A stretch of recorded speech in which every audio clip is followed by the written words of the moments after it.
بسم اللہ الرحمن الرحیم۔ مفتی طارق مسعود کے بیانات سننے کے لیے ہمارے چینل بلال ٹی وی کو سبسکرائب کریں۔ یہ انگلی کے اشارے کے بارے میں نا، انگلی سے یہ جو اس طرح اشارہ کرتے ہیں پوری التحیات میں، اس میں اس کمبخت نے یہ کہا ہے کہ یہ جو حنفی کلمہ توحید پہ انگلی اٹھا کے گراتے ہیں نا، یہ نہ کسی صحیح حدیث میں نہ کسی ضعیف حدیث میں، حالانکہ یہ حدیث میں موجود ہے۔ مجھے سند کی تحقیق نہیں ہے اور اللہ کی قسم میں نے تحقیق ابھی تک کی نہیں ہے، میں تحقیق کر کے بتاؤں گا، لیکن حدیث موجود ہے اس پر، کلمہ توحید پہ آپ نے انگلی اٹھائی ہے۔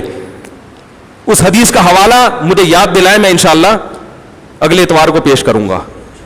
اول تو یہ اب حوالہ مانگے گا نہیں، اس کو پتا ہے مفتی ممبر پہ بیٹھ کے اتنا بڑا دعویٰ کر رہے ہیں، حوالے کے بغیر کرے گا نہیں، یہ پی جائے گا اس سوال کو بھی، سمجھ رہے ہیں؟ کہہ رہے کوئی بھی حدیث میں نہیں ہے۔ دوسرا، اس نے ایک فرضی قصہ بنایا ہوگا، میرا خیال ہے کہ ایک اہل حدیث عالم کا میرے پاس فون آیا، ان سے میں نے کہا کہ نبی صلی اللہ علیہ وسلم التحیات میں جو انگلی ہلاتے تھے تو دعا کے وقت ہلاتے تھے، التحیات کے وقت نہیں ہلاتے تھے۔ اور وہ اہل حدیث کو میں نے سمجھایا اس کو، لیکن اس نے رجوع نہیں کیا، وہ اس اہل حدیث کا مذاق اڑایا نا، پتہ نہیں آیا کہ نہیں آیا، ایسے تو نہیں آزاد جمیل صاحب کی طرح آ رہے ہوں فون۔ اور میں نے اس اہل حدیث کو لاجواب کر دیا۔ وہ اہل حدیث کہہ رہا تھا التحیات کو بھی دعا کہا گیا ہے، التحیات ہی کو دعا کہا گیا ہے۔ کہہ رہا ہے نہیں، وہ حدیث میں تو وہ بڑے دعوے کیے نا، جو اس کا بیان سنیں گے بولیں گے یار اہل حدیث جو ہر وقت حدیث کے نعرے لگاتے ہیں وہ بھی اس کے سامنے بیچارے زیرو ہیں، ٹھیک ہے، ان کو بھی چاہیے کہ اس سے سیکھیں۔ کمبخت صحیح حدیث موجود ہے کہ نبی صلی اللہ علیہ وسلم جب قعدہ کرتے تھے، اذا قعد یدعو، جب قعدے میں بیٹھتے دعا شروع کر دیتے، حالانکہ آپ التحیات شروع کرتے ہیں، تو پتہ چلا التحیات کو کیا کہا ہے؟ دعا کہا ہے، صحیح حدیث موجود ہے۔ اس اہل حدیث نے کمبخت تجھے دوبارہ فون کر کے بتایا ہوگا، تیرا فون اس وقت بزی جا رہا ہوگا، ٹھیک ہے نا، یا واقعہ ہی نہیں ہوا ہوگا، فرضی کس سے گڑ گڑ کے بیٹھ کے الو بنا رہے لوگوں کو۔ میں نے ایک بیان کیا تھا کہ سفر میں سنتیں پڑھنا، سفر کے دوران سنتیں پڑھنا، اس پہ بہت لوگوں کے نیگیٹو کمنٹس آئے ہیں، حدیثیں لکھ کے بھیجی لوگوں نے، اور یہ شو کیا کہ جیسے ہمیں تو حدیث کا کچھ پتہ ہی نہیں ہے۔ حدیثیں لکھ کے بھیجی کہ فلاں صحابی سفر میں سنتیں چھوڑ دیا کرتے تھے۔ تو پورا بیان غور سے سنا کریں کسی کا، اس کے بعد اس پہ طنز کیا کریں، تبصرہ کیا کریں۔ میں نے اس میں بتایا تھا ایک سفر تو وہ ہے جس کو ٹریولنگ کہا جاتا ہے نا، ٹریول کر رہے ہیں آپ، جا رہے ہیں، راستے میں ہیں، پھر آپ چھوڑ دیں، کیونکہ واقعی مشقت ہوتی ہے اس میں۔ وہ جتنی حدیثیں یا صحابہ کے آثار پیش کی ہیں وہ اس سفر کے بارے میں جس میں آپ ٹریولنگ کر رہے ہیں، اور ایک ہے کہیں جا کے آپ ٹھہر چکے ہیں، رہائش ہے آپ کی، لیکن 15 دن سے کم ٹھہرنے کا ارادہ ہے۔ اب شرعی اعتبار سے تو آپ مسافر ہیں، لغوی اعتبار سے آپ مسافر نہیں ہیں، تو وہاں آپ کو سنتیں پڑھنی پڑیں گی۔ تو میں نے وہ بیان کیا تھا بھائی پانی اتنا پیو جتنی پیاس لگ رہی ہے، خام خواہ میں پانی پھوڑنے کی ضرورت نہیں ہے۔ یہ پانی کتنا پینا ہے یہ آپ کی باڈی آپ کو بتائے گی، یہ ڈاکٹر صاحب نہیں بتائیں گے۔ کوئی بیماری ہو تو ایک الگ بات ہے، بعض دفعہ بیماری میں ایک چیز کی مقدار بڑھا دی جاتی، نارمل جو نوجوان اسی طرح نہار منہ پانی پینا، کتنے لوگ ہیں صبح صبح اٹھ کے 3 4 گلاس پی رہے ہیں، تو نہار منہ کیوں پی رہے ہو؟ جب پیاس نہیں لگ رہی تو کیوں پی رہے ہو پانی بھائی؟ کہ ڈاکٹر نے کہا ہے کہ اس کے یہ فائدے۔ اور بھائی جان پانی اللہ کی قسم ایسی چیز نہیں ہے جو انسان ڈاکٹر سے پوچھ کے پیے کہ کب پینا ہے، اور یہ تو آدم، یہ تو اتنی تو کھوپڑی ہونی چاہیے سوچنے کے لیے۔ میں نے مثال دی تھی، کبھی کسی جانور کو دیکھا صبح اٹھ کے پانی پی رہا ہو، تو اس پہ ایک صاحب نے کمنٹس کے جانور تو استنجا بھی نہیں کرتا۔ ارے استنجا کا تعلق صفائی ستھرائی اور تہذیب سے ہے، اور پانی اور کھانے کا تعلق آپ کی باڈی سے ہے، باڈی۔ تہذیب کے معاملے میں انسان کو جانوروں پر قیاس نہیں کیا جا سکتا، کھانے پینے میں تو کیا جا سکتا ہے، ڈاکٹروں کی تو ساری ریسرچ ہی جانوروں پہ ہوتی ہے، پھر انسان پہ کرتے ہیں، وہ ہر تجربہ پہلے جانور پہ کرتے ہیں، کہتے ہیں یار فٹ اب انسان پہ لے کر آؤ اس کو، اس لیے کہ ان کو پتہ ہے باڈی کے لحاظ سے جانور اور انسان میں کوئی بڑا فرق نہیں ہے۔ سمجھ رہے کہ نہیں سمجھ رہے؟ تو سارے جانور صبح صبح اچھے بچوں کی طرح اٹھتے ہیں، کھانے پینے کی فکر، کھانے کی فکر میں لگتے ہیں وہ۔ تو پیاس لگ رہی ہے، رات کو مرغن غذائیں کھا کے سوئے ہیں تو صبح پیاس لگ رہی ہوتی، پی لیں، نہیں لگ رہی تو نہ پئیں۔ سمجھ میں آ رہی ہے بات کہ نہیں آ رہی؟ تو ہر چیز میں ڈاکٹر کو گھسیڑیں گے۔ میں آپ کو بتا دوں کہ ڈاکٹروں کی تحقیقات بدلتی رہتی ہیں، کئی تحقیقات بدل چکی ہیں, جو ایسی باتیں کی جو ایب نارملٹی والی باتیں تھیں, وہ پھر بعد میں ریسرچ چینج ہوئی ہے, وہ آج آپ کو فائدے بتا رہے ہیں. یقیناً بہت سے فائدے ہیں, ممکن ہے کل ان فائدوں سے رجوع کریں, وہ عین ممکن ہے کل رجوع کر لیں کہ یار یہ انسان کی باڈی اتنی پیچیدہ ہے کہ کیا کھانے سے کیا کیا اثر ہو رہا ہے یہ 100% معلوم نہیں کیا جا سکتا. ایک فائدہ نظر آ رہا ہے, ممکن ہے اس کا دوسرا نقصان ہو. ہمارے شیخ حضرت مفتی رشید احمد صاحب نے بعض ڈاکٹروں کے کہنے پر صبح صبح پانی پینا شروع کیا. پہلے آہستہ آہستہ عادت ڈال کے حضرت کا پیٹ نکلنا شروع ہو گیا, حالانکہ اب تک ایسے فٹ فاٹ تھے. حضرت نے کہا میں کون سا ایسا نیا کام کر رہا ہوں جس سے میری توند نکل رہی ہے, باقی تو وہی میرا لائف اسٹائل ہے. پتہ چلا پانی, تو پانی چھوڑا تو وہ دوبارہ. پھر انہوں نے, حضرت نے ایلوپیتھک کتابیں بھی بہت پڑھی تھیں, حکیمی بھی, ہومیوپیتھک بھی, نیم ڈاکٹر تھے وہ. تو حضرت نے پھر قدیم عربی کتابیں نکالی جس میں پرانے حکیم تھے نا, 900-1000 سال پہلے کے جو حکیم ہیں, ان کی کتابوں سے ریسرچ کر کے حضرت نے بتایا. ان کتابوں میں لکھا ہوا تھا کہ نہار منہ پانی پینے سے توند نکل جاتی ہے, ٹھیک ہے نا. اب واللہ عالم یہ آج کی ریسرچ کے لحاظ سے صحیح ہے, بہرحال مشاہدے پر مبنی ایک حقیقت ہے. میں تو یہ واقعات اس لیے نہیں سناتا کہ آپ اس واقعے پر ریسرچ کا مدار نہ رکھیں. ایسے ریسرچ تو ڈاکٹروں کے پاس بھی ہوگی, بھائی وہ کیا تھا فلاں کا پیٹ اندر ہو گیا, ہو سکتا ہے یہ بھی ہو. میں تو ایک کامن سینس کی بات کر رہا ہوں کہ اچھے بچوں کی طرح تمیز سے زندگی گزارو, بیمار ہو جاؤ تو کس کے پاس جاؤ, ڈاکٹر کے پاس جاؤ. نارمل نوجوان آدمی, صحت مند آدمی اچھے بچوں کی طرح صبح اٹھے, پیاس لگ رہی ہے تو پانی پیے, نہیں لگ رہی تو تمیز سے, بھوک لگ رہی ہے تو ناشتہ کرے, بھوک نہیں لگ رہی تو ناشتہ بھی نہ کرے, فون نہیں کرے ڈاکٹر صاحب کو کہ کیا کرنا ہے. تو یہ کامن سینس کی باتیں ہیں. اور یہ میں آپ کی اطلاع کے لیے عرض کر دوں کہ آج عصر کی نماز کے بعد ایک بہت سینئر ڈاکٹر ہیں, ان سے میری ملاقات ہوئی. تو مجھے تو یہی طنز میرے اوپر چل رہے تھے نا مستقل کہ یہ ڈاکٹر کی فیلڈ میں ٹانگ اڑا رہے ہیں, حکیموں کی فیلڈ میں, ڈاکٹروں کی فیلڈ میں, حکیموں کی فیلڈ میں, طنز ہو رہے تھے میرے اوپر. تو آج عصر کی نماز کے بعد ایک بہت سینئر ڈاکٹر ہے, میں ان سے ملا. میں نے کہا ڈاکٹر صاحب میں نے بیان میں یہ بات کہی ہے کہ پانی اتنا پیو جتنی پیاس لگ رہی ہے, صبح بلا وجہ پانی پینے کی ضرورت نہار منہ. انہوں نے کہا 100% درست. ٹھیک ہے, یہ ڈاکٹر کی بات بتا رہا ہوں. بڑے بوڑھا ڈاکٹر ویسے بھی زیادہ پڑھا لکھا ہوتا ہے, وہ کافی لوگوں کو قبرستان پہنچانے کے بعد جا کے اس مقام تک پہنچا ہوتا ہے کہ اب وہ تجربہ بھی تو ہوتا ہے نا, ایک مزاح کر رہا ہوں, تجربہ بھی تو ہوتا ہے نا. انہوں نے کہا کہ ان کے الفاظ ہیں فطرت کے کاموں میں ٹانگ نہیں اڑانی چاہیے. یہ ان کے الفاظ بیان کر رہا ہوں. وہ کہتے ہیں میں کبھی مشورہ نہیں دیتا کہ بلا وجہ پانی پیو, پیاس لگ رہی ہے تو پیو, نہیں لگ رہی ہے تو نہیں پیو. انہوں نے کہا صبح اٹھ کے بھی نہیں لگ رہی تو نہیں پیو پیاس. اور اپنے بعض لوگوں کو اس لیے لگ رہی ہوتی ہے صبح اٹھ کے کہ انہوں نے اپنے آپ کو بلا وجہ عادی بنا لیا ہوتا ہے, پی کے نا, اتنے گلاس سے شروع کر. تو ہر چیز کے کچھ فائدے ہیں, لیکن ایسے اندرونی سائڈ افیکٹ ہو سکتا ہے ہو رہے ہوں کہ جو آپ بعد میں جا کے آپ کو پتا چلے, اور ابھی وہ ڈاکٹروں کی نظر سے اوجھل ہوں. سمجھ رہے ہیں کہ نہیں سمجھ رہے؟ اور اللہ تعالیٰ نے ہماری باڈی میں ایسی فلیکسیبلٹی رکھی ہے, اتنی لچک رکھی ہے کہ جس چیز کا عادی بناؤ گے نا باڈی اس کی عادی بن جاتی ہے. میں ایک کتاب پڑھ رہا تھا, وہ بھی بہت پرانے, ایک علامہ رازی رحمہ اللہ کی تھی یا کسی اور کی, عبادت کی کثرت پر نا انہوں نے بڑی اچھی ایک کتاب لکھی تھی کہ عبادت زیادہ کرنی چاہیے. تو انہوں نے ایک بات لکھی, وہ 800-900 سال پرانی بک ہے, عربی میں تھی وہ. انہوں نے ایک بات لکھی کہ عبادت کی کثرت یا اعمال کی کثرت جب ہی ممکن ہے جب آپ نیند کم کریں. کیا خیال ہے؟ ورنہ ہمارا زیادہ ٹائم تو سونے میں گزر جاتا ہے نا, تو ٹائم کو بچانے کے لیے ضروری ہے کہ نیند کیا کریں, کم کریں. غور سے سنیے گا یہ بات. اب نیند کم کرنے کا ایک طریقہ ایسا ہے جو نیچرل نہیں ہے, یہ کچھ میں اپنے الفاظ استعمال کر رہا ہوں, وہ مضمون انہی کا ہے لیکن اسٹائل اور الفاظ کی سلیکشن یہ میری ہے.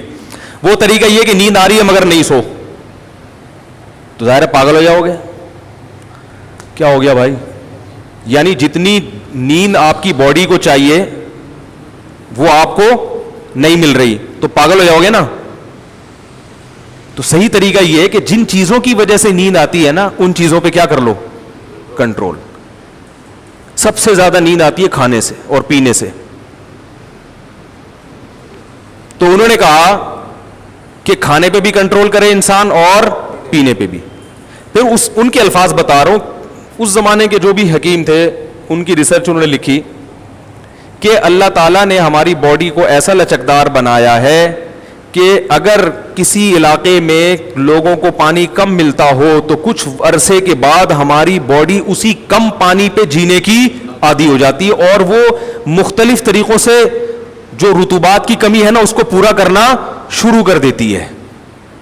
اللہ نے بہت دیکھو صحرا کے لوگوں کے پاس پانی کم ہوتا ہے, ان کی جسم میں پانی کی کمی بھی نہیں ہوتی, اور جو آبشاروں میں رہتے ہیں ان میں پانی کی بسا اوقات کمی ہو جاتی ہے کیونکہ وہ پیتے پیتے زیادہ پانی کے عادی ہو گئے ہیں.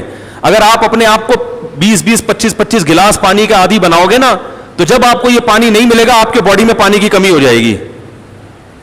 تو نہ کم پیو نہ زیادہ پیو, سمجھ رہے ہو, جتنی باڈی کی ریکوائرمنٹ ہے اتنا پیو.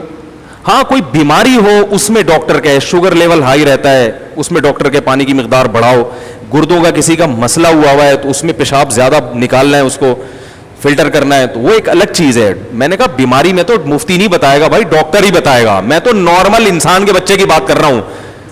25 سال کا نوجوان ادھر ایک بیٹھا ہوا ہوگا شاید بیان میں, اچھا بھلا 25 بھی نہیں 22-23 سال اس کی عمر ہے, اینڈ سم فٹ فاٹ سو اٹھ کے 6 گلاس پانی پی رہا ہے. میں نے کہا کیا کر رہا ہے اللہ کے بندے, تو اتنا فٹ فاٹ تو ہے. تو اس لیے تمیز سے زندگی گزارو. ٹھیک ہے, دیکھو حکیموں کی صحت اچھی ہوتی ہے نا, بار بار کہتا ہوں میں, حالانکہ ریسرچ ڈاکٹروں کی زیادہ ہے, حکیموں کی ریسرچ کم ہے. مشاہدے پر مبنی حقیقت ہے, صحت ڈاکٹروں کی اتنی اچھی نہیں ہے جتنی حکیموں کی. میں نے پچھلے بیان میں بھی کہا ابھی 71 ایئرز اولڈ ایک حکیم صاحب آئے تھے اور ہم نے ان کو مشورہ دیا کہ آپ ایک اور شادی کریں, فوراً تیار ہو گئے. بیوی کا انتقال ہو گیا تھا ان کی, تو اور بالکل صحیح, کوئی بیماری نہیں, نہ شوگر نہ بلڈ پریشر, کوئی بیماری نہیں, فٹ فاٹ, اپنی کلینک میں بیٹھتے ہیں. وہ حیدرآباد میں ہیں, اور بھی کئی میں نے حکیم مرسلین کو دیکھ لیں آپ, انتقال ہی نہیں ہو رہا ماشاء اللہ, اللہ اور لمبی عمر دے. میری والدہ بچپن میں مجھے لے جایا کرتی تھی, 90s کی بات ہے یا 80s کی, مجھے اس وقت پیدا ہوئے زیادہ دن نہیں ہوئے تھے. جب میری والدہ مجھے ان کے پاس لے کے جاتی تھیں تو وہ بوڑھے تھے اس وقت. سن 2007 میں میرا گلا خراب ہوا, ٹھیک ہی نہیں ہو کے دے رہا, اینٹی بایوٹک کھائی, بہت علاج کی کوشش کی مگر گلا ٹھیک نہیں ہوا. حکیم مرسلین کے پاس میں اس لیے نہیں گیا, میں نے کہا ان کا تو انتقال ہو چکا ہوگا, کیونکہ جب اس دور میں میری والدہ لے جاتی تھیں وہ بوڑھے تھے, تو اب کہاں بچے ہوں گے. ہم نے سوچا کہ چھوڑو, مجھے پتا ہے حکیم بہت اچھے ہیں وہ, لیکن اب کیا, چھوڑو یار. کسی نے بتایا کہ زندہ ہیں, میں چلا گیا, الحمدللہ وہ میں بیٹھا, انہوں نے نبض پکڑی ہے اور مجھے ایک کارمینہ لکھ کے دے دی, یہ جو عام ہاضمے کی دوا ہوتی ہے, اور ایک دو ایسی 25 روپے کی دوا دی ہوگی 2007 میں, اور میں ٹھیک ہو گیا. 2 دن دوا کھائی ہے, گلا سیٹ ہو گیا. تو خیر پھر کیا ہوا ہے, پھر میں 2014 میں میرے پیٹ میں کوئی بیماری ہوئی ہے, کیا مسئلہ تھا مجھے ابھی یاد نہیں کہ ملیریا تھا کیا تھا واللہ عالم. تو میں نے کہا اب تو انتقال یقیناً, کیونکہ بالکل بھی چانس نہیں تھا نا کہ یار وہ زندہ رہیں گے, کیونکہ جب میں 2007 میں گیا تو ان کے بیٹے بوڑھے ہو چکے تھے جو ان کے ساتھ بیٹھے ہوئے تھے مطب میں, ان کی داڑیاں سفید ہو گئی تھیں. 2014 میں جب ان کے پاس گیا تو بھائی یہ بھی دین سے تعلق ہے ان باتوں کا, ہماری صحت کا بھی تو شریعت نے کتنا, نبی صلی اللہ علیہ وسلم نے تو نسخے بتائے نا صحت کے, تو میں اگر کوئی بات جانتا ہوں شیئر کر لوں تو میرا خیال ہے کوئی بری چیز نہیں ہے, یہ فائدہ ہی ہوگا انشاءاللہ. تو میں ان کے پاس 2014 میں گیا, میرا خیال تھا انا للہ و انا الیہ راجعون ہو چکا ہے, لیکن گیا تو زندہ ماشاءاللہ. پھر کیا ہوا ہے کہ پھر میں گیا ہوں پچھلے سال گیا, ابھی چند مہینے پہلے میں جب عمرے پہ گیا تھا تو وہاں گلا خراب ہوا, اینٹی بایوٹک کھائی ہے, پیٹ ایسا خراب ہوا ہے کہ صحیح ہونے کا نام ہی نہیں لے رہا تھا. اتنا علاج کرایا, اتنا پیسہ خرچ ہوا. ادھر آ کے ایک بہت بڑے اسپیشلسٹ ہیں پیٹ کے, بڑے مشہور ہیں ڈاکٹر, ہندو ڈاکٹر ہے لیکن بہت مشہور آدمی ہے, وہ یہاں بیٹھتے ہیں قریب میں ہی, ان کے بارے مشہور ہے, جس پیٹ کے بہت بڑے اسپیشلسٹ. گیا ہوں, اتنا سا بھی فائدہ نہیں ہوا, رتی برابر بھی. حکیم مرسلین کے پاس اس لیے جا رہا تھا, میں نے کہا تھا ان کا انا للہ, کیونکہ جب 2014 میں یہ وہ تو اتفاق سے غریبی تھی کہ زندہ دریافت ہوئے, کسی نے مجھے بتایا کہ زندہ ہیں, میں چلا گیا, واقعی زندہ تھے. مجھے انہوں نے دوا لکھ کے دی ہے, آپ یقین کریں گے 1.5 سے 2 دن لگے مجھے ٹھیک ہونے میں, میرا پیٹ صحیح ہو گیا. حالانکہ میں بڑے بڑے ڈاکٹروں کو دکھا چکا تھا, پہلے عام جنرل فزیشین کو دکھایا, جب کہیں ٹھیک نہیں ہوا تو پھر گیا اسپیشلسٹ کے پاس, پھر بھی ٹھیک نہیں ہوا. وہ حکیم صاحب نے دوا بھی پتہ نہیں کیا ہے, ہلکے سے چورن چٹنی, کوئی زیادہ کوئی مہنگی دوا بھی نہیں تھی. انہوں نے مجھے کہا 1 ہفتہ کھانی ہے, میں نے 2 ہفتے کھائی اور ٹھیک ہو گیا. اس کے بعد میں وہ دوا کھانا بھی بھول گیا, مجھے یاد ہی نہیں, کیونکہ آپ نے ٹھیک ہو جاتا ہے تو بھول جاتا ہے. تو پھر کیا ہوا ہے کہ جب میں چند مہینے پہلے کلینک سے باہر, ان کی مطب سے باہر نکل کے آیا, میں کہیں جا رہا ہوں, واپس گھر آ رہا, تو ایک صاحب راستے میں ملے. انہوں نے کہا یار کوئی اچھا حکیم بتاؤ. میں نے کہا حکیم مرسلی نے. کہہ رہے ہیں ان کا تو انتقال ہو گیا, بہت عرصہ ہوا. میں نے کہا سب دنیا میں یہی سمجھ رہے ہیں, میں نے کہا سب یہی سمجھ رہے ہیں. میں نے کہا بھی ہوا نہیں ہے, جاؤ. یہ ایک حکیم, لیاری میں ایک حکیم تھے, لیاری میں بھائی, وہ میں میٹرک میں ہوں گا شاید اس وقت, تو بڑی شہرت تھی ان کی.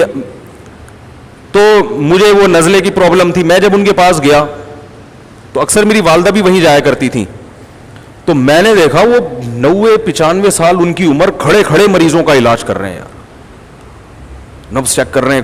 میں نے کہا یار اتنی دیر آج جوان آدمی نہیں کھڑا ہو سکتا ہے, کھڑے کھڑے کیا کر رہے ہیں. تو میڈیکل سائنس کی ریسرچ یقیناً زیادہ ہے, لیکن نیچرل لائف کس کی ہوتی ہے؟ نیچر کے قریب کون ہوتا ہے؟ حکیم.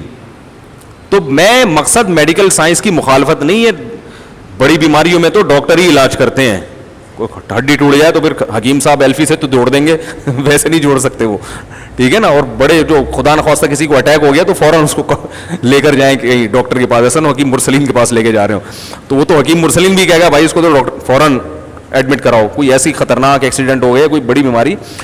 لیکن میرا مقصد یہاں بیان کرنے کا ڈاکٹروں کی اہمیت کو کم کرنا نہیں ہے, نیچر کی اہمیت کو بیان کرنا ہے. کیونکہ حکیم لوگوں کی دوائیں کیمیکل سے پاک ہوتی ہیں, جو صحیح حکیم ہیں جڑی بوٹیاں ہیں, یعنی وہ فطرت کے زیادہ قریب ہیں, اس لیے ان کے سائیڈ افیکٹ بولو بھائی کم ہیں. پھر وہ رات کو جلدی سوتے ہیں, صبح جلدی.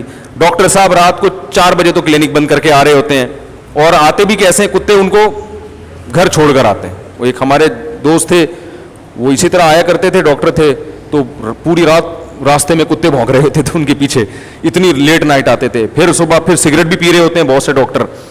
تو پھر اینٹی بایوٹک کے اپنے مضر اثرات ہیں, اس کے سائیڈ افیکٹ الگ ہیں. تو اس لیے نیچرل جو نیچر ہے, صبح صبح اٹھ کے ورزش کرو, پیاس لگ رہی ہے تو پانی پیو, بھوک لگ رہی ہے تو کھانا کھاؤ. ہمارے نبی صلی اللہ علیہ وسلم, بلکہ قرآن نے صحت کا ایسا بہترین نسخہ بیان کیا, کلو وشربو ولا تسرفو, کھاؤ پیو حد سے تجاوز مت کرو, اعتدال سے کھاؤ اعتدال سے پیو. مسئلہ خراب ہوتا ہے جب ہم حدود سے تجاوز کرتے ہیں, کھانا ایسے کھاتے ہیں کہ اس کے بعد دنیا میں کبھی ہمیں کھانا دیکھنے کو نہیں ملے گا. پانی بھی ایسے پیتے ہیں کہ پورے پورے جگ پیتے, پیاس لگ رہی ہوتی ہے تو تمیز سے بھائی 1 گلاس پیو, تھوڑی پیاس بجھ جائے گی, پھر دوبارہ پیاس لگے تو پھر پی لینا. افطاری میں دیکھیں نا پورے پورے جگ کیسے انڈیلتے ہیں. تو ہر چیز تمیز سے. اسی طرح جب بات چل پڑی ہے تو ایک اور بات بتا دوں, یہ بھی بہت زیادہ سوال اٹھایا جاتا ہے, کتنے گھنٹے سونا چاہیے. دیکھو جب سے آدم علیہ السلام آئے ہیں نا, اس وقت تو ڈاکٹر بھی نہیں تھے. سونا, کھانا, پینا, یہ سب کیا ہے, نیچرل ہے یا نہیں ہے؟ تو جو چیزیں انسان کے لیے انتہائی ضروری ہیں وہ فطرت نے انسان کو خود سے سکھا دی ہیں, وہ ڈاکٹروں کی تحقیق پہ بولو نا نہیں رکھی. سونا انسان کی بنیادی ضرورت ہے. کتنا سونا ہے یہ آپ کی باڈی آپ کو خود بتائے گی. ڈاکٹر دیکھو کتنا کھانا ہی باڈی بتاتی ہے نا. اب کوئی آدمی آگے پوچھے حکیم صاحب مجھے کتنی روٹیاں کھانی چاہیے, حکیم بولے گا بھائی تجھے 1 روٹی کی بھوک ہے, تو 1 روٹی کھا, تیرا 4 روٹیوں سے پیٹ نہیں بھرتا تو 4 روٹیاں کھا. تو ہر آدمی کی صحت کے حساب سے الگ ہے نا. اس لیے آج کیا ہم نے دیکھا ہے, سب کی زبانوں پہ 8 گھنٹے سونا صحت کے لیے انتہائی ضروری, 8 گھنٹے سونا صحت کے لیے پوستی بن چکے ہیں لوگ.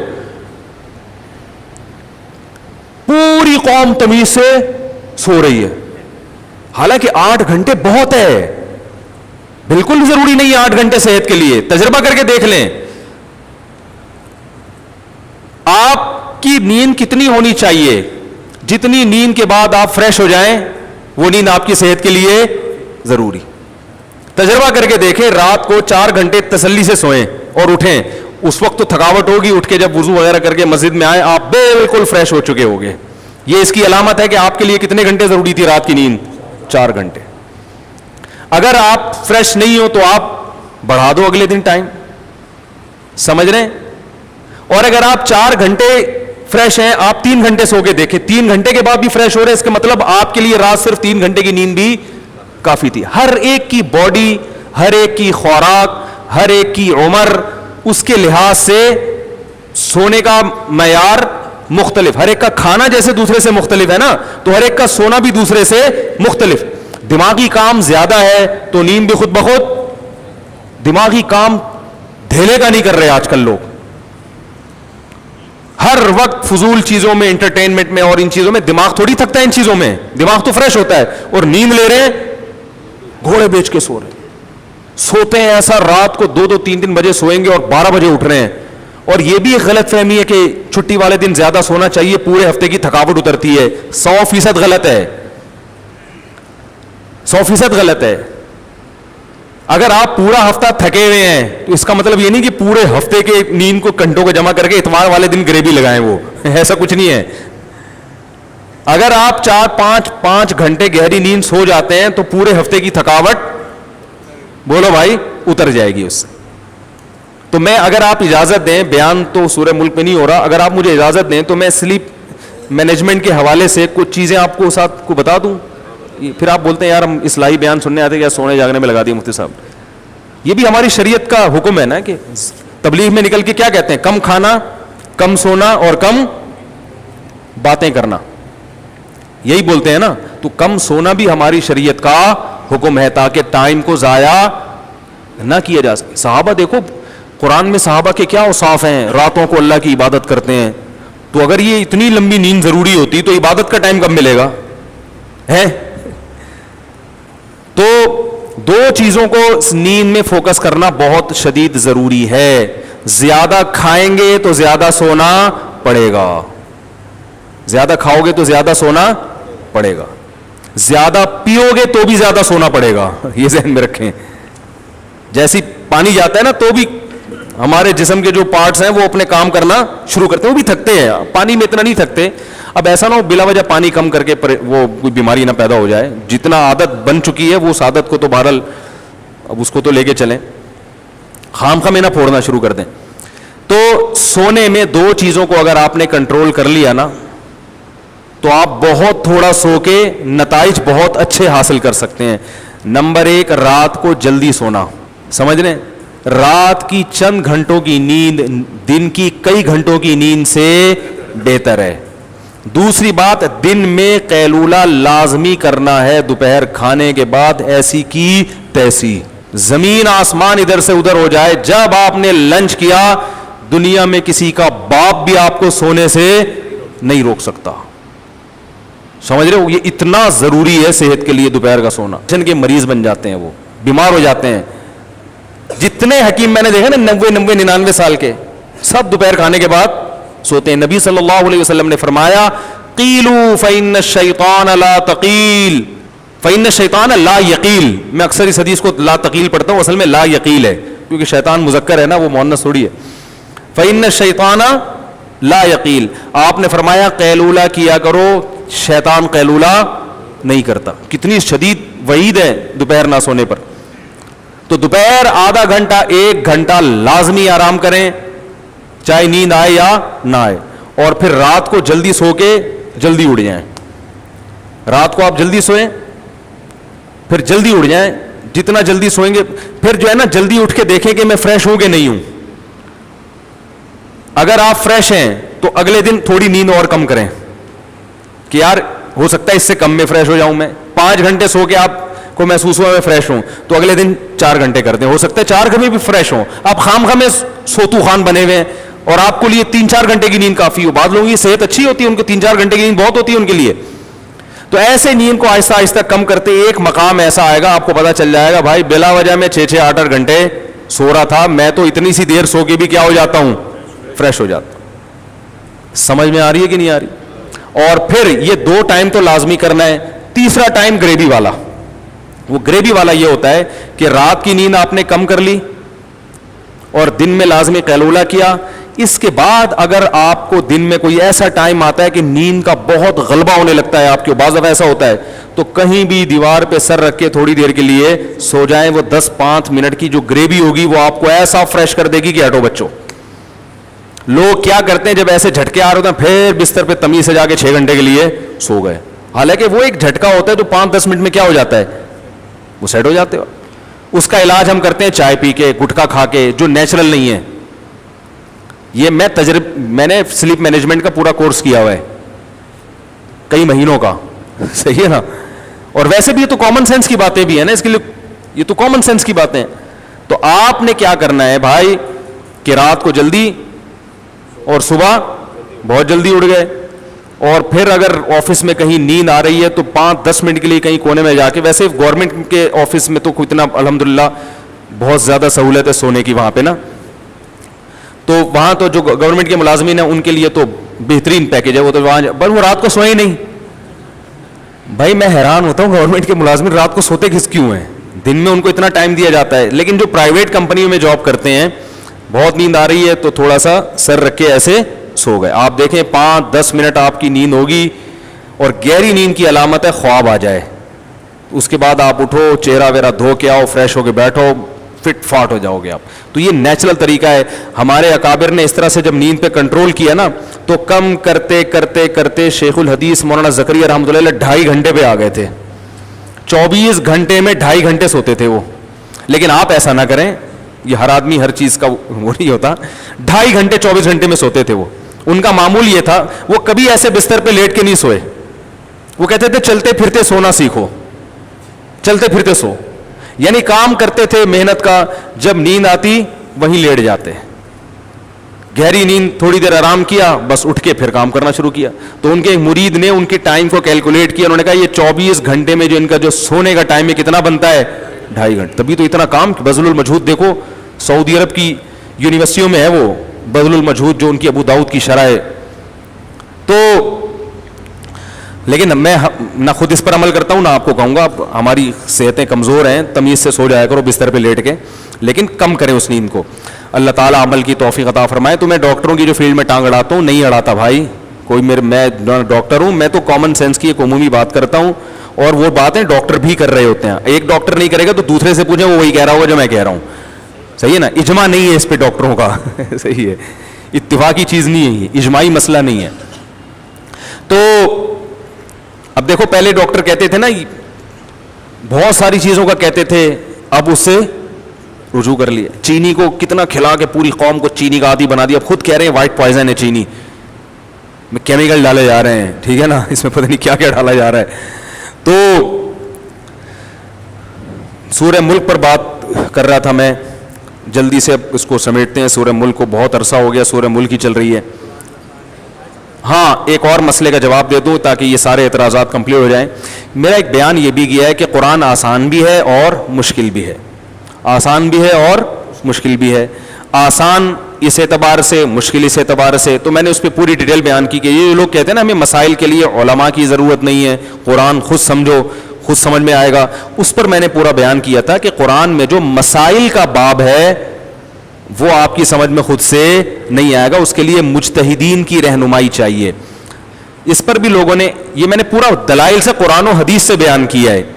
اس پر بعض لوگوں نے اعتراض کیا تو قرآن تو پھر غیر مسلموں کے لیے بھی ہے نا, تو اگر اللہ نے قرآن کو مشکل بنایا تو غیر مسلم پھر کیسے ہدایت حاصل کرے گا؟ اس کا جواب میں بیان میں دے چکا ہوں, لیکن میں دوبارہ دے رہا ہوں تاکہ طنز کرنے والوں کو کچھ اللہ ہدایت دے شاید, کیونکہ یہ سوال نہیں کرتے, یہ طنز کرتے ہیں. یاد رکھو, قرآن مجید میں جو گمراہی اور ہدایت کی باتیں ہیں وہ بہت آسان ہیں, وہ غیر مسلم کی سمجھ میں آئیں گی. غیر مسلم کا جو ہم سے اختلاف ہے وہ رفع الیدین, آمین بالجہر, سورہ فاتحہ, یہ نہیں ہے. اس کا تو جو ایتھیسٹ ہیں ان سے, ان کا ہم پہ, ان سے جو ہمارا مناظرہ ہے وہ کیا اللہ ہے یا نہیں ہے, ان سوالات کے جواب قرآن میں بہت آسان ہیں. پھر جو اللہ کو مانتے ہیں ان میں 2 قسم کے لوگ ہیں, ایک توحید پرست اور مشرک. تو مشرکوں سے جو ہمارا مقابلہ ہے تو عقیدہ توحید قرآن نے بہت ڈیٹیل سے بیان کیا ہے, اس میں کسی مفتی سے سمجھنے کی ضرورت نہیں ہے, وہ بہت آسان ہے. پھر جو توحید پرست ہونے کا دعویٰ کرتے یہود و نصارہ, وہ نبی صلی اللہ علیہ وسلم کو نہیں مانتے. رسالت کا جو مسئلہ ہے وہ قرآن نے بہت وضاحت سے بیان کر دیا.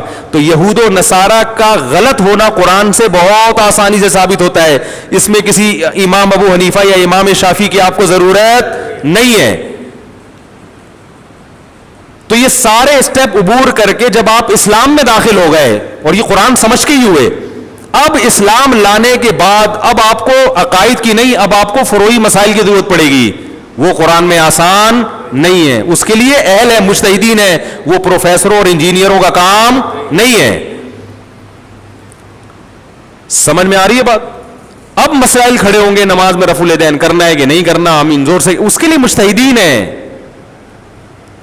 اگر یہ اتنا آسان ہوتا تو پھر ابو حنیفہ شافعی کی لوگوں کو ضرورت کیا تھی ہے بھائی؟ تو یہ ہستیاں پیدا کیوں ہوئی؟ وہ لوگوں کو کہہ دیتے یار ہمیں کیا ضرورت ہے, ہم تحقیق کریں. ہر دور میں انجینئر جیسے لوگ پیدا ہوتے رہیں گے, یوٹیوب بھی ہوگا, کتابیں بھی ہوں گی, خود ہی ریسرچ کرو, خود ہی فتوے دیتے رہو. قرآن سے صرف نماز کا طریقہ کوئی بتا کے دکھا دے, اقیم الصلاۃ ہے, نماز قائم کرو, نماز کا طریقہ قرآن میں نہیں ہے. اور صرف حدیث بھی کافی نہیں ہے, بہت ساری چیزیں نماز کی حدیث میں موجود نہیں ہے. رفع الیدین جو لوگ قائل ہیں سنت ہے, وہ یہ بتا دیں کہ یہ رفع الیدین چھوڑنے سے سجدہ سہو لازم ہوتا ہے کہ نہیں ہوتا. یہ بھی تو نماز کا مسئلہ ہے, یہ نہیں بیان کر سکتے آپ. ایک صاحب کو میں نے کہا کہ رفع الیدین واجب ہے, سنت ہے, سنت موقدہ ہے, کیا ہے؟ انہوں نے کہا بس نبی نے حکم دیا ہے کرو. حالانکہ ایسا ہے نہیں, نبی نے کوئی حکم نہیں دیا. نبی نے یہ فرمایا کہ جیسے میں نماز پڑھتا ہوں ایسے نماز پڑھو. تو آپ نے رفع الیدین والی بھی پڑھی ہے اور رفع الیدین نہ کرنے والی بھی پڑھی ہے. اب اس میں ترجیح کس نماز کو ہے, اس میں مجتہدین کا اختلاف ہے. لیکن اگر آپ پڑھنے کے قائل ہیں تو میں نے ایک صاحب سے پوچھا, میں نے کہا یہ سنت ہے واجب ہے حدیث سے کیا کہہ رہے ہیں؟ ہمیں نبی نے کہا کہ جیسے میں نماز پڑھتا ہوں ایسے پڑھو, نبی نے فرمایا ہم کریں گے.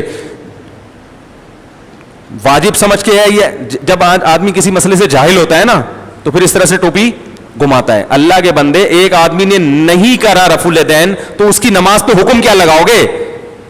اگر آپ اس کو فرض کہتے ہو تو جو رفع الیدین نہیں کر رہا اس کی نماز نہیں ہوگی. اگر آپ اس کو سنت واجب کہتے ہو تو جو رفع الیدین نہیں کر رہا اس کو سجدہ سہو کرنا پڑے گا.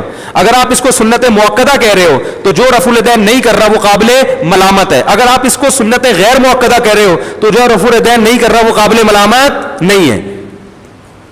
باقی چیزوں میں تو آپ فتوے لگا رہے ہوتے ہو نا, یہ سنت موقدہ ہے, یہ واجب ہے, یہ فرض ہے, یہ فلانا ہے. یہ ادھر آ کے چونکہ آپ کے پاس جواب نہیں ہے, اب آپ کیا کرتے تھے, بات کو گھمانا شروع کر دیں. آپ سیدھا سیدھا بولو بھائی اس کا حدیث میں ذکر نہیں ہے, اجتہاد کرنا پڑے گا. تو پتہ چلا نماز کے تمام مسائل حدیث میں نہیں ہے, اجتہاد کرنا پڑتا ہے. میں نے ایک دفعہ بیان میں بتایا لوگوں کو, مسئلہ بیان کیا فیس بک پہ کہ سجدہ سہو کا یہ طریقہ ہے نا, اس طرف سلام پھیرو, تحیات کے بعد 2 سجدے کرو. اس پہ فیس بک پہ ایک صاحب نے اتنا طنز کیا, بخاری مسلم کی بہت ساری حدیثیں جس میں سجدہ سہو کا دوسرا طریقہ تھا. کہا یہ دیکھو مفتیوں کو مقلد ہیں اندھے, اور یہ بخاری مسلم کی حدیثوں کی. حالانکہ ہم ان حدیثوں کے خلاف نہیں ہیں, اس طریقے کو بھی درست مانتے ہیں. اگر میں نے بیان میں کہا ہوتا کہ وہ والا طریقہ سجدہ سہو کا غلط ہے, پھر آپ وہ حدیث میرے خلاف پیش کرتے. میں جو پیش کر رہا ہوں, اعتراض کرنے والے کو چاہیے تھا وہ یہ دعویٰ کرتا کہ مفتی صاحب نے سجدہ سہو کا جو طریقہ بیان کیا وہ کسی حدیث میں نہیں ہے, پھر اعتراض جاندار ہوتا. نہیں آ رہی بات سمجھ میں؟ تو یہ جاہل لوگ ہیں جو سالے یوٹیوب پہ بیٹھ کے مفتی بنے ہوئے ہیں. الو کے کیا بولوں میں ان لوگوں کو, بے غیرتوں کو. اور یہ جو آپ کے انجینئر صاحب ہیں, 2-4 ان سے میں سوال کر کے آگے چلتا ہوں. یہ بیٹھنے کے لیے تو یہ زہر کا پیالہ پی لے گا, کبھی سامنے بیٹھ کے بات نہیں کرے گا. یہ کبھی بھی نہیں کرے گا سامنے بیٹھ کے. اس لیے ملا ہے مناظروں سے کچھ نہیں ہوتا بھائی, ہم مناظرہ نہیں کر رہے, ہم پیار محبت سے آپ کے ساتھ بیٹھ رہے ہیں. اور آپ نے جو میرے بیانات کے غلط جوابات دیے, صرف میں اس ٹاپک کو اٹھا لوں گا کہ میں نے جتنے بیانات کیے, جو میں نے دعوے پیش کیے, وہ آپ نے اس کے غلط جوابات دیے. اور اس غلط جواب پہ آپ اپنی چمچوں کو الو تو بنا رہے ہیں. اس سے میں الو بننے والا نہیں ہوں, آپ اپنے چمچوں کو الو بنا رہے ہو. سمجھ رہے ہیں؟ عرش والا جو مسئلہ تھا کہ عرش کی مٹی افضل ہے یا نبی کے قبر کی، میں نے کہا علامہ ابن عبد البر نے اس پر اجماع نقل کیا ہے، تو آپ نے علماء دیوبند کے لیے جو غلیظ زبان استعمال کی آپ وہ علامہ ابن عبد البر کے لیے استعمال کیوں نہیں کر رہے؟ اس کا جو چمچا سامنے بیٹھا ہوا ہے اس سے کہو کہ یہ سوال تو انجینئر سے کیوں نہیں پوچھتا؟ اس لیے کہ اس کو پوچھنے پر پابندی ہے. صحیح ہے نا؟ سوال میرا یہ تھا ہی نہیں کہ عرش افضل ہے یا، وہ تو میں نے خود بتایا کہ علماء دیوبند نے یہ جو عقیدہ لکھا ہے یہ متفقون علیہ ہماری رائے کے مطابق نہیں ہے، اس میں دوسری رائے بھی ہو سکتی ہے، لیکن علماء دیوبند پر اس لیے اعتراض نہیں کیا جا سکتا کہ یہ بڑے بڑے محدثین کا یہ عقیدہ رہا ہے، اور اس کی میں نے دلیل بھی دی تھی، وہ دلیل بھی پی گیا ہے بھائی. اور اجماع کا جواب یہ دیا دیوبندی بریلویوں کا اجماع. ابے اب علامہ ابن عبد البر کے وقت وہ کہ دیوبندی بریلوی تھے وہ، لیکن جس چمچے کو سامنے اس نے بٹھایا ہوا ہے اس چمچے پر پابندی ہے. اسے کہا ہے کہ جو سوال میں ریٹن میں لکھ کے دوں اس سے دائیں بائیں ہٹنے کی کوشش کی تو تیری ایسی کی تیسی کر دوں گا میں. اس لیے میں کہہ رہا ہوں مجھے سامنے بٹھا، میں سوال کروں گا، پھر تیرا باپ بھی اس کا جواب دے کے دکھائے تو میں دیکھتا ہوں تو اگلی دفعہ کلپ بنا سکتا ہے کہ نہیں. لیکن میری شرط یہ کہ کیمرہ میرا اپنا ہوگا، یہ شرط. یہ کہتے ہیں ہم نے تو راستہ کھولا جب چاہو آؤ. ارے بھائی میں آؤں گا، کیمرہ مین میرا ہوگا اور لائیو چلے گا یہ، تاکہ کم بہت بعد میں تو ایڈیٹنگ کرتا ہی ہے. اور پتہ نہیں کوئی آزاد جمیل ہے جو اسے بار بار فون کر کے الو بنا رہا ہے، اور وہ بار بار کہتے ہیں میرے پاس مولانا طارق جمیل صاحب کا فون آیا، اتنی کالیں آئیں. وہ بھائی جان کہیں تحقیق کرو وہ آزاد جمیل نہ ہو، وہ آزاد جمیل نہ ہو کہیں. اس نے کئی لوگوں کو اس طرح سے مولانا طارق جمیل صاحب کی آواز بنا کے بیوقوف بنایا ہوا ہے. پھر مولانا طارق جمیل صاحب کا نام استعمال کر کے اپنے آپ کو کیوں مشہور کر رہے ہو؟ تو کٹر دیوبندی ہیں، یہ منافقت نہیں ہے. مولانا طارق جمیل صاحب سے پوچھو ان کے وہی عقیدے جو المحند المفند میں لکھے ہوئے ہیں. کیوں لوگوں کو الو بنا رہے ہو بھائی؟ ایک بات پر قائم تو رہو. آپ بولو میرا عقیدہ ہے جو اس کے خلاف ہے میں نہیں مانتا. اگر مولانا نہیں مانیں گے تو ان کو بھی نہیں مانتا، کراچی کے مفتی نہیں مانتا تو اس کو بھی نہیں مانتا. انہوں نے چونکہ چائے پلا دی، سر پہ ہاتھ رکھ دیا تو وہ بہت اچھے ہو گئے. ہم نے چائے نہیں پلائی، ہم آپ کے جو ہے نا وہ راز فاش کر رہے ہیں، آپ بہت گندے ہو گئے. اگلا سوال میں اس سے پوچھوں گا، سامنے نہیں بیٹھ رہا نا، پوچھنے دو مجھے کچھ سوال. اگلا سوال میں اس سے پوچھوں گا کہ میں نے یہ کہا تھا کہ عورتوں اور مردوں کی نماز میں جو فرق ہے یہ اجماع امت سے ثابت ہے. کسی حدیث میں نہیں ملتا کہ عورتیں آہستہ لبیک کہیں، مگر ان کو آہستہ لبیک کیوں کہلوایا جاتا ہے؟ اجماع کیوں ہے؟ اس لیے کہ وہ عورت ہے، حیا کا عنصر ہے. کسی حدیث میں نہیں آتا کہ عورت صفا اور مروہ کی سعی چل کے کرے گی. نبی نے تو فرمایا جیسے میں نے حج کیا ایسے کرو، جیسے نبی نے فرمایا جیسے میں نے نماز پڑھی ایسے پڑھو. تو نبی نے حج کے بارے میں بھی تو فرمایا جیسے میں نے حج کیا. لیکن پھر بھی پوری امت کا اجماع ہے کہ عورت دوڑے گی نہیں، کیونکہ وہ کیا ہے؟ عورت ہے. حیا کا عنصر اس میں کیا رہے گا؟ غالب رہے گا. حدیث میں آتا ہے آپ نے پہلے 3 چکروں میں رمل کیا ہے سینہ تان کے. عورت کو رمل کرنے کی اجازت نہیں ہے، حالانکہ کسی حدیث میں عورت کو رمل سے روکا نہیں ہے. پھر بھی پوری امت، چاروں ائمہ جمع ہے کہ عورت رمل، چاروں ائمہ اس بات پر متفق ہیں کہ عورت رمل بولو بھائی نہیں کرے گی. اس کا جواب اس نے یہ دیا، عبداللہ بن عمر نے فرمایا عورت آہستہ لبیک کہے گی. جب حدیث کا لفظ بولا جاتا ہے تو اس سے فوراً ذہن کس طرف جاتا ہے؟ قول رسول کس طرف جاتا ہے؟ ٹھیک ہے، دوسرے درجے میں صحابی کے قول کو بھی حدیث کہا جاتا ہے، اثر کہا جاتا ہے، حدیث کہا جاتا ہے. دوسرے درجے میں جب دعویٰ کیا جاتا ہے نا حدیث لاؤ تو فوراً کیا مراد ہوتی ہے؟ اور دوسرا اس کمبخت نے جو صحابہ کے اقوال پیش کیے وہ بھی ضعیف. ایک روایت میں ابن جریج مدلس ان سے روایت کر رہا ہے، خود چیخ چیخ کے تھک گیا، ہر بیان میں کہتے ہیں ضعیف حدیث ہے، یہ حنفیوں کا کام اور فلانے کا کام اور گمراہ لوگوں کا کام. اور تم کمبخت تم چیلنج قبول کر کے بھی قوم کو کیا بنا رہے ہو؟ ضعیف روایتیں پیش کر رہے ہو. یہ سوال میں اس کو سامنے بٹھاؤ تو پوچھوں گا، ٹھیک ہے نا. چاروں ائمہ کا اتفاق ہے، ابو حنیفہ، شافعی، مالکی، احمد ابن حنبل کے عورت سمٹ کے نماز پڑھے گی. اور میں نے یہ بھی دعویٰ کیا تھا صدیوں تک کوئی ایک مفتی بھی نہیں دکھا سکتے، ایک فقیہ بھی، جس نے یہ فتویٰ دیا ہو کہ عورت مردوں کی طرح چوڑی ہو کے نماز پڑھے گی. یہ فتویٰ سعودی عرب سے امپورٹ ہوا ہے. بن باز جو کٹر سلفی تھے، ٹھیک ہے، متقی عالم تھے، پرہیزگار تھے، مانتے ہیں، لیکن ان کے کچھ مسائل اجماع امت کے خلاف ہیں. علامہ بن باز، شیخ صالح العثیمین اور ناصر البانی، یہ تینوں ہماری نظر میں قابل احترام عالم ہیں، لیکن ان تینوں علماء کے کچھ تفردات ہیں جو پوری امت کے خلاف ہیں. ان تفردات کو نہیں مانا جائے گا، جس میں 3 طلاق کو 1 کہنا، یہ تفرد تو ابن تیمیہ نے شروع کیا. اسی طرح عام موضوع پہ مسا کر لینا، پہلے کوئی بھی قائل نہیں تھا اس کا. تو انہی میں سے یہ بھی ہے کہ انہوں نے ایک چیز کو پروموٹ کیا کہ عورت مردوں کی طرح، تو وہاں سے انہوں نے لیا ہے. اور تمام ائمہ محدثین ایک طرف. صرف ایک روایت ہمیں بخاری کی ملتی ہے جس میں انہوں نے ایک تابعیہ یا صحابیہ کے بارے میں کہا کہ وہ مردوں کی طرح پڑھتی تھی، تو وہ خود اس کی علامت ہے کہ امام بخاری کو اس پوری امت میں ایک عورت ملی ہے. ٹھیک ہے نا، یہ خود اس کی علامت ہے. باقی تمام عورتیں کیا کر رہی تھیں؟ وہ سمٹ کے پڑھ رہی تھیں. تبھی تو امام بخاری ایک خاتون کا تذکرہ کرتے ہیں، ایک خاتون کا تذکرہ کرتے ہیں. شوافع کی کتابوں میں امام شافعی سے بھی یہ منقول ہے، امام احمد بن حنبل سے صراحتاً منقول ہے کہ عورت سمٹ. ابے امام احمد بن حنبل امام بخاری کے استاذ ہیں. آج تم ہم پہ طنز کرتے ہو، یہ دیوبندیوں نے لوگوں کو اندھا مقلد بنایا ہوا. امام احمد بن حنبل پہ کیوں طنز نہیں کرتے آپ؟ وہ تو کہہ رہے ہیں عورت سمٹ کے نماز پڑھے گی. اگر آپ مجھ سے حوالہ مانگتے ہو اگلے بیان میں انشاءاللہ میں ان کی پوری عبارتیں پڑھ کے سناؤں گا. تو اتنے بڑے بڑے امت کے علماء فقیہ ان پہ طنز نہیں کرتے. طنز کس پہ کرتے ہو؟ بر صغیر کے علماء پر. کیونکہ آپ کو پتا ہے کہ میری دکان ان کی وجہ سے بند ہو گئی. صحیح ہے نا؟ جس سے خطرہ ہوتا ہے نا اسی کے پیچھے پڑا. یہ میرے پول پٹیاں کھولیں گے. تو میں نے یہ دعویٰ کیا تھا اجماع ہے، اس کا بھی کوئی جواب نہیں. اس کا جواب اسے دیوبندی بریلیوں کا اجماع ہے. فالتو باتیں. تو ہر جواب کو گھما رہا ہے. ٹھیک ہے نا. اور ایک اور پوچھ لوں سوال. میں نے کہا تھا امام حسن نے 100 سے زیادہ شادیاں کی ہیں.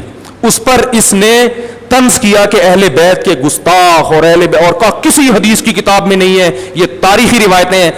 کمال کی دیکھو کہ جب میں نے کہا نا کہ حدیث لے کر آؤ، عورتیں سمٹ کے نماز پڑھتی ہیں، اس پر کوئی حدیث، عورتیں آہستہ لبیک کہیں، اس پر کوئی حدیث لے کر آؤ، تو اس نے کہا حدیث کی کتاب مصنف ابن ابی شیبہ میں عبداللہ بن عمر کی حدیث ہے. اس نے اس کو حدیث کی کتاب بھی مان لیا اور عبداللہ بن عمر کے قول کو حدیث بھی مان لیا. کمبخت مصنف ابن ابی شیبہ تمیز سے پڑھ لیتا.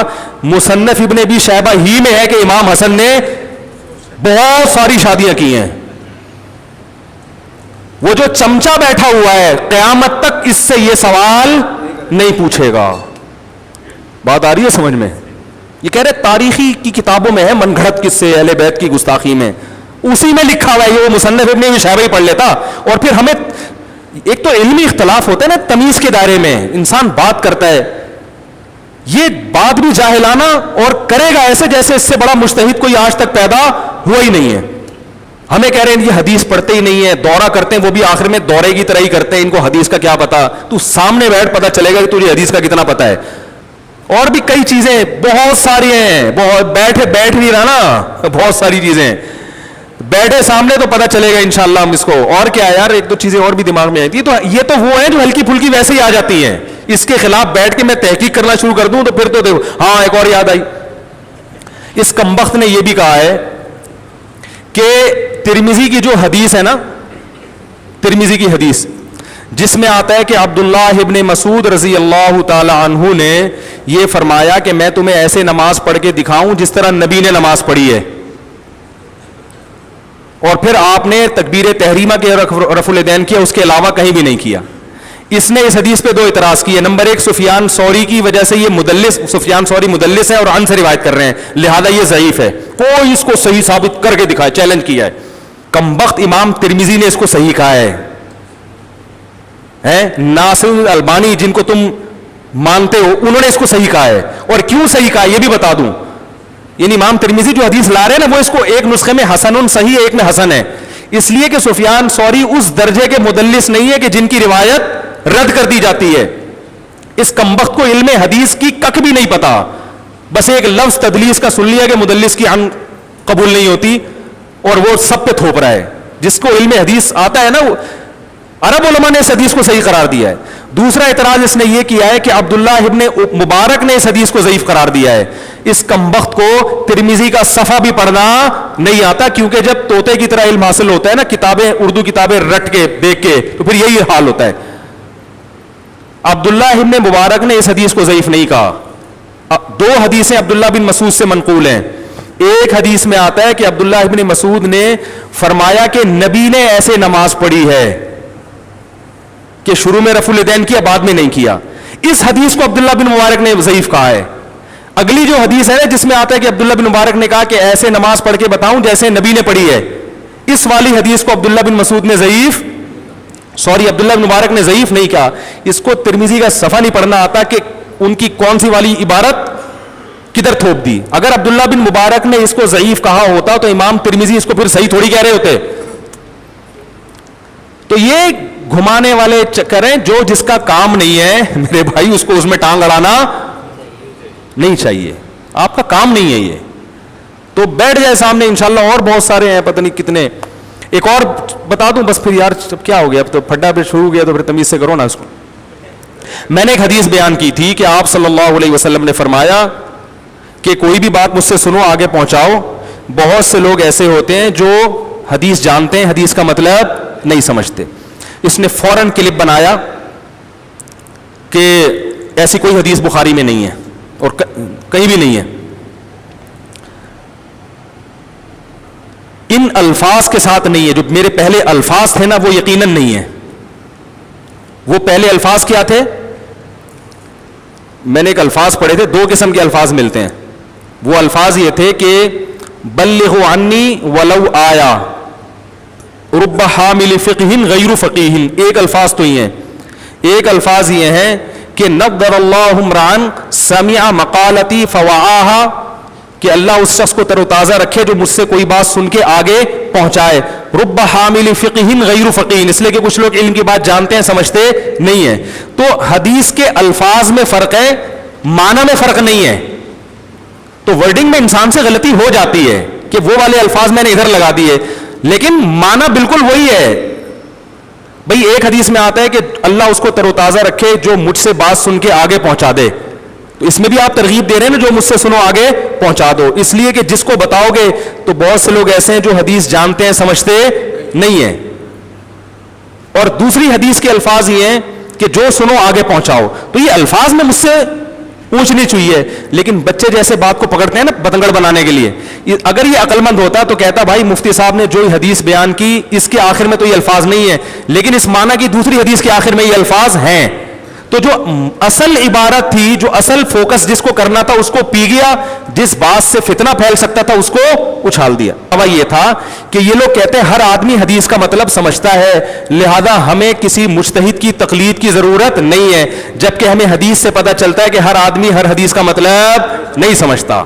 اور اللہ کے نبی نے امت کو دو حصوں میں ڈیوائیڈ کیا ہے, فقیہ اور غیر فقیہ. جو غیر فقیہ ہیں وہ کس کی اتباع کریں گے؟ فقیہ کی. یہ اصل دعویٰ تھا, اس کا کوئی جواب نہیں آیا. اس پر میں نے شعر بھی کہا تھا, جو مطلب کی عبارت تھی اسے پنجوں سے گھس ڈالا, کبوتر لے کے آیا ہے میرے خط کا جواب آدھا. پہلے زمانے میں کبوتروں کے ذریعے خط بازی ہوتی تھی. تو جو محبوبہ نے محبت کی باتیں شروع میں لکھا والسلام فلاں بنت فلاں بات کر رہی ہوں, خداوند کریم سے خیریت مطلوب خیریت مقصود, وہ ہوتا ہے نا. اور پھر اپنے گھر کے حالات لکھ کے پھر آگے پورا لو لیٹر تھا اس کا کہ محبت کی باتیں, اور آخر میں پھر والسلام وغیرہ وغیرہ. تو کبوتر جب لے کر آیا تو پنجوں سے, جو پہلے سیاہی بھی ایسے ہی ہوتی تھی, وہ جو محبت کے نعرے تھے وہ پنجوں سے مٹ گئے. شروع میں نام اور آخر میں والسلام. تو یہ شاعر جو ہے نا جل بھن گیا نا ہے, اور عشق کی ابھی ابتدا بھی تھی. تو اس نے شعر کہا, ابتدائے عشق میں دل ہوا یوں خراب آدھا, کہ جیسے سیخ پہ چڑھتے ہی جل جائے کباب آدھا. یہ پورا انجینئر پہ فٹ آ رہا ہے. آگے کہتا ہے لگتا ہے میرے محبوب کی ایک آنکھ غائب ہے, کہ اس نے جب بھی پلٹا ہے تو پلٹا ہے نقاب آدھا. کہہ رہے کبھی پورا جلوہ دکھاتی نہیں ہے بھائی, یا تو پردہ کرو. ٹھیک ہے, تو ہم بھی آپ سے کہتے ہیں یا تو آپ چھوڑ دو یوٹیوب, اور بیٹھے ہو تو جو آپ سے سوال پوچھا جا رہا ہے اس کو فوکس کرو, اور اپنے چمچے نہ بٹھاؤ سوالات پوچھنے کے لیے کہ یوں کر کے پوچھنا, یہ والا نہیں پوچھنا.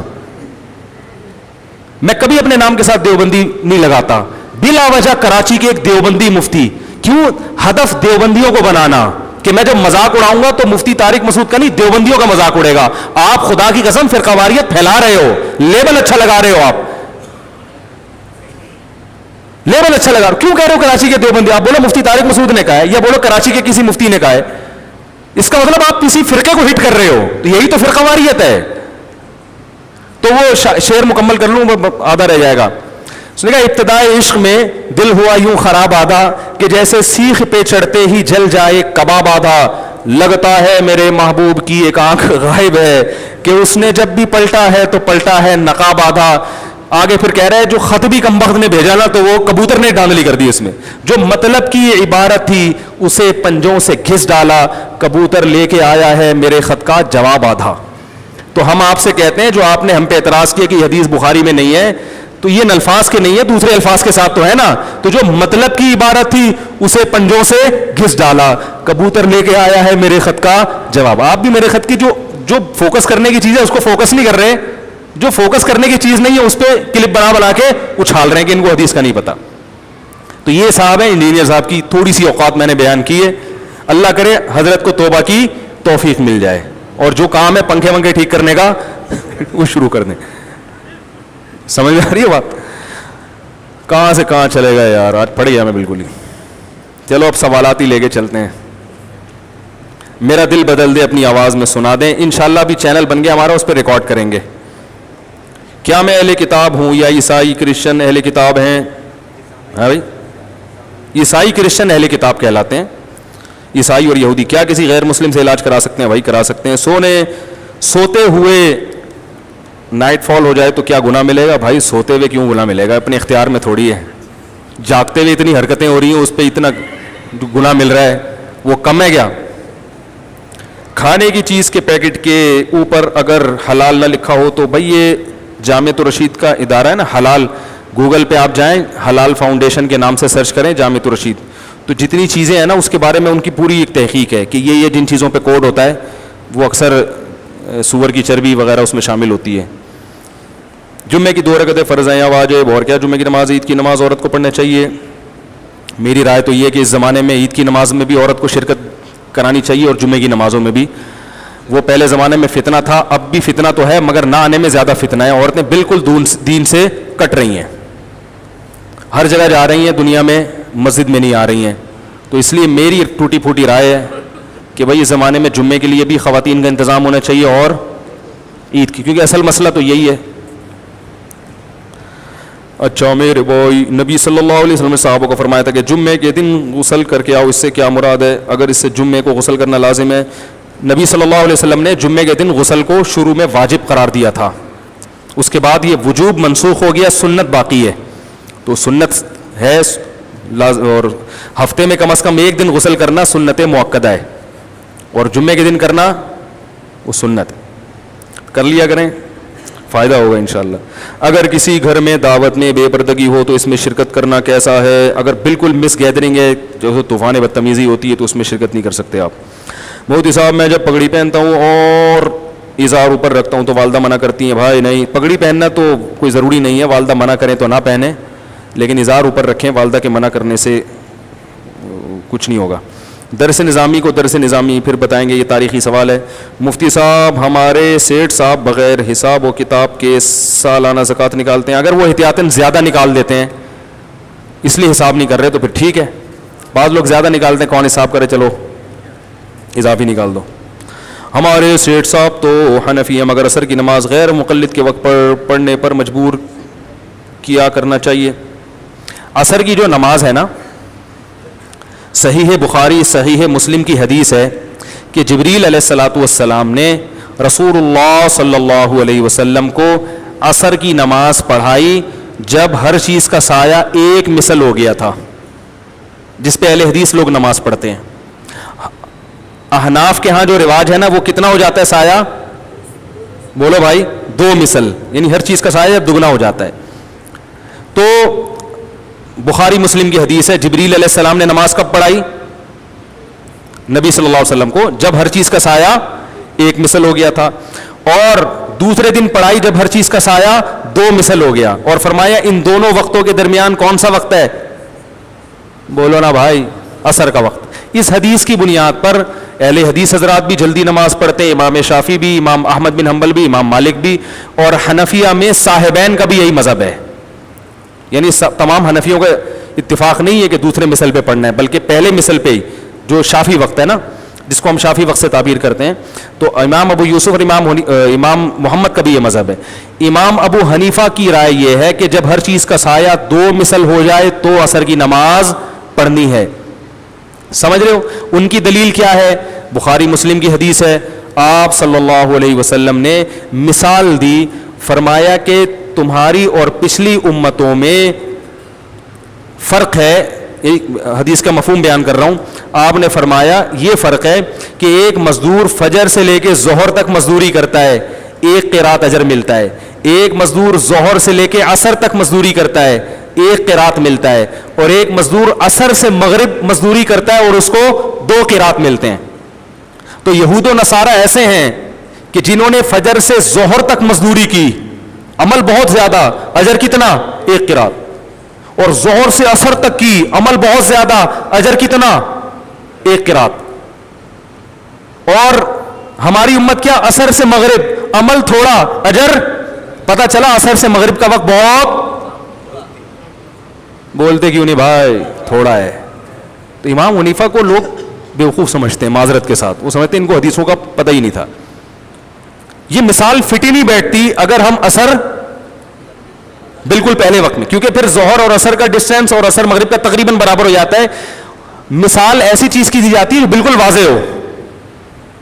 بھائی دیکھو کسی کی بہادری کی مثال شیر سے دی جائے گی نا, جس کی بہادری دنیا میں مشہور, تاکہ فوراً سمجھ میں آ جائے کہ تو زید شیر ہے کہتے ہیں نا. اب میں مثال دے رہا ہوں زید ایسے جانور کی جس کی بہادری کے لیے آپ کو گوگل پہ سرچ کرنا پڑ رہا ہے بھائی, گوگل پہ سرچ کرنا. میں نے کہا ایک جانور ہے ساؤتھ افریقہ کے جنگلوں میں فلاں جگہ پہ رہتے ہیں, انگلش میں اس کا نام یہ, پاکستان میں تو پایا نہیں جاتا, تم وہ. تو یہ مثال بلاغت کے خلاف. ظہر اور عصر اور مغرب کا وقت جو شافی وقت ہے نا وہ تقریباً برابر ہے. تو نبی صلی اللہ علیہ وسلم ایسی چیز کی مثال دے ہی نہیں سکتے جو بالکل واضح نہ ہو. یہ مثال جب ہی فٹ بنے گی کہ عصر کو قریب کیا جائے مغرب کے. اس لیے جو حدیث جبریل ہے اس کا کیا جواب ہے؟ تو اس کے 2 جواب دیے گئے کیونکہ یہ حدیث بالکل صحیح ہے. دوسری بات, امام ابو حنیفہ کا مذہب یہ ہے, یہ خوب سمجھو, اس کو نہ سمجھنے, مذہب کہتے ہیں رائے کو. لوگ کہتے ہیں کہ اسلام کے علاوہ کوئی اور مذہب تھا, مذہب رائے کو بھی کہتے ہیں, ان کے اصول کو بھی کہتے ہیں. امام حنیفہ کا ایک اصول یہ بھی ہے کہ وہ سب سے پہلے قرآن کو فوکس کرتے ہیں. اگر کوئی حدیث ذرا بھی قرآن سے ٹکرا رہی ہو, بخاری مسلم کی بھی ہو, وہ مسترد کر دیتے ہیں. یہ امام حنیفہ کا اصول ہے. وہ کہتے ہیں سب سے پہلے کیا ہے, کیونکہ وہ متواتر ہے, یہ اس کی ایک ایک لفظ بھی یقینی ہے. حدیث کے الفاظ اس طرح یقینی نہیں ہے. قرآن کہتا ہے اقیم الصلاۃ لدلوک الشمس, نماز قائم کرو سورج کے ڈھلکنے میں. پتہ یہ چلا کہ جب بھی سورج ڈھلکے گا نا, ایک معتدل ڈھلکان ہو اس کے اندر, پھر نماز کا ٹائم شروع ہوتا ہے. مثال کے طور پر فجر کا جو وقت ہے صبح صادق, اس میں سورج بالکل ایک یعنی نئی شان کے ساتھ دنیا میں آ رہا ہوتا ہے. بالکل ایک ٹائم چینج ہو رہا ہوتا ہے. دلوک سے مراد ٹائم بہت ٹائم کی چینجنگ ہونی چاہیے. پھر ظہر میں کیا ہوتا ہے, سورج بالکل بلندی پہ پہنچ کے بالکل ڈھلکنا. لہذا فجر کے وقت میں اور ظہر کے ٹائم میں زمین آسمان کا فرق, انتہائی تیز دھوپ اور انتہائی گپ اندھیرا ہے کہ نہیں ہے. مغرب کا ٹائم کیا ہے, سورج غائب, بالکل ایک ٹائم کیا ہو گیا, چینج ہو گیا. دلوک کا معنی پایا جا رہا ہے دلوک. عشاء میں بالکل گپ اندھیرا. تو کہتے ہیں عصر اگر مثل اول پہ پڑی جائے تو نقشہ دیکھے بغیر تو پتہ ہی نہیں چلتا کہ ظہر کا ٹائم ختم ہوا ہے یا نہیں ہوا. دلوک شمس کا تحقق نہیں ہوتا.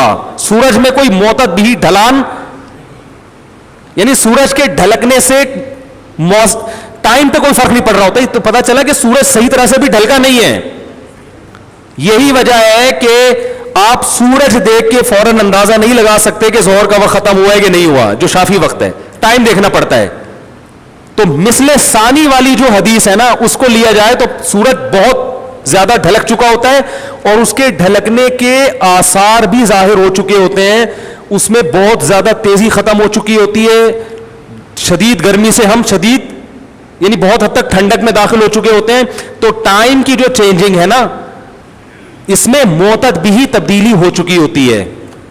سمجھ میں آ رہی ہے بات؟ دلوک کہتے ہیں نا ڈھلکنے کو, تو ڈھلکان صحیح طرح سے ہوگی. تو یہ جو امام حنیفہ کا اصول ہے کہ جو حدیث قرآن کے زیادہ قریب ہوتی ہے وہ اس کو فوکس کرتے ہیں. تو اس لیے جو ہم لوگ مثل ثانی پہ نماز پڑھتے ہیں یہ بھی کمزور مذہب نہیں ہے. لیکن علماء یہ کہتے ہیں کہ چونکہ وہ بھی بہرحال بخاری مسلم کی حدیث ہے اور یہ بھی, تو بہتر یہ ہے کہ ظہر مثل اول سے پہلے پڑھ لی جائے اور عصر مثل ثانی پہ پڑھیں. ایک اشکال ہوگا وہ بتا کے پھر بات ختم کرتا ہوں. اشکال یہ ہوگا کہ جو حدیث جبریل ہے اس میں آتا ہے کہ نبی صلی اللہ علیہ وسلم کو حضرت جبریل نے نماز پڑھائی دوسرے دن دوسرے مثل پہ, اور یہ فرمایا کہ ان دو وقتوں کے درمیان اثر ہے. تو اس سے پتہ چلتا ہے دوسرے مثل کے بعد تو اثر کیا ہو رہی ہے, قضا ہو رہی ہے. تو یہ غلط ہے, ایسا نہیں ہے. اس لیے کہ بسا حدیث میں جو ٹائم بتائے گئے ہیں نا, جو اوقات بتائے گئے ہیں, آپ یہ جو حدیث میں آتا ہے نا یہاں سے لے کے یہاں تک, یہاں سے لے کے یہاں تک, ہم اگر تمام حدیثوں کو سامنے, بھی وقت بہت تھوڑا رہ گیا, اذان ہونے والی ہے, تو ورنہ میں وہ آپ کے سامنے وہ روایتیں بھی لے کر آتا ہے جس سے پتہ چلتا ہے کہ اثر کا وقت غروب آفتاب تک رہتا ہے. رسول اللہ صلی اللہ علیہ وسلم نے فرمایا من ادرک رکعۃ قبل طلوع الشمس فقد ادرک الفجر ومن ادرک رکعۃ قبل غروب الشمس فقد ادرک العصر. جس نے طلوع شمس سے پہلے فجر کی رکعت پالی اس نے فجر پالی, جس نے غروب شمس سے پہلے عصر کی نماز پالی, عصر کی رکعت پالی, اس نے عصر پالی. پتہ یہ چلا کہ عصر کا وقت اس وقت تک رہے گا. تو یہ جو حدیث میں آتا ہے کہ ان دو وقتوں کے درمیان عصر کا وقت ہے, یہ وقت جواز ہے, یہ حقیقی انتہائی وقت نہیں ہے. بات آ رہی ہے سمجھ میں؟ اس طرح سے تمام حدیثوں میں کیا ہو جاتی ہے تطبیق. تو ہم یہ کہتے ہیں کہ عصر آپ شافی وقت سے پہلے پڑھ لیں, ظہر, اور عصر آپ بہتر کیا ہے مثل ثانی کے بعد پڑھیں.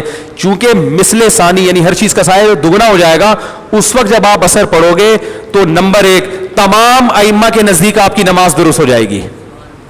امام ابو حنیفہ کے نزدیک بھی, ابو یوسف کے نزدیک بھی, امام محمد کے بھی, امام مالک کے بھی, امام شافی کے بھی, اہل حدیث حضرات کے یہاں بھی, اور امام احمد بن حنبل کے یہاں بھی. ایک فائدہ تو یہ ہے. دوسرا فائدہ آپ کی نماز اقرب الی القرآن ہوگی, قرآن کے الفاظ کے زیادہ قریب ہوگی. تیسرا فائدہ صوفیوں کے لیے جو عبادت زیادہ کرتے ہیں, عصر کی نماز کے بعد نفل پڑھنا مکروہ ہے. اگر وہ جلدی پڑھ لیں گے تو بہت ٹائم ان کو نفل نماز سے محرومی کا سامنا کرنا پڑے گا. ہاں سفر میں ہم یہ کہتے ہیں یا کبھی مشقت ہو تو پھر وہ بھی بہت سے فقہا کا مذہب ہے, تو اس لیے بہت سارے فقہا اس کے قائل ہیں اور اس پر حدیث صحیح بھی موجود ہے. تو سفر میں اگر آپ پہلے پڑھ لیں تو کوئی حرج نہیں ہے. میں بھی ایسے ہی کرتا ہوں جب سفر میں ہوتا ہوں, تو وہ بھی چونکہ مسلمان ہی ہیں. کیا خیال ہے؟ ٹھیک ہے. اور بخاری مسلم کی متفقن علیہ صحیح حدیث بھی موجود ہے ہمارے پاس. تو سفر میں یہی کرتا ہوں کہ بھئی نماز قضا ہونے سے بچانے کے بجائے بہتر ہے کہ شافی وقت پہ پڑھ لی جائے, تو اس میں آسانی ہے, سہولت ہے. جہاز میں آپ جا رہے ہیں, پتہ نہیں بعد میں ٹائم ملے نہ ملے, خواتین ساتھ میں ہو تو اور پرابلم ہوتی ہے, پھر پردے کے مسائل ہوتے ہیں, تو پھر پہلے ہی پھر اس کا فائدہ ہم اٹھاتے ہیں اس اختلاف کا. تو اس طرح سے تمام روایتوں میں کیا ہو جاتی ہے میرے بھائی, تطبیق ہو جاتی ہے.